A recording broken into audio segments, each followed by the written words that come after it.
Sa gitna ng walang katapusang pagmamadali, kung minsan ay nakakalimutan na natin ang kagandahan ng kalikasan. Ang mga bundok na tila mga higanting nakakawit sa langit ay nagsisilbing paalala sa atin ng kahalagahan ng pagpapahinga at pagpapalalim sa ating koneksyon sa kalikasan. Ang mga bundok ay simbolo ng kalakasan, katatagan at kagandahan.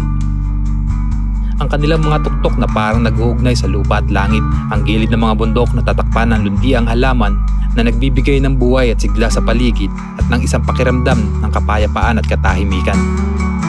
Sa bundok kung saan nakakalimutan natin ang mga problema ng mundo at nakatuon lamang tayo sa kagandahan ng kalikasan. Ang hangin ay sariwa at malinis at ang mga tanawid ay nakakahumaling. Ang mga bundok ay hindi lamang lugar ng kagandahan, kundi pati na rin ng espiritualidad.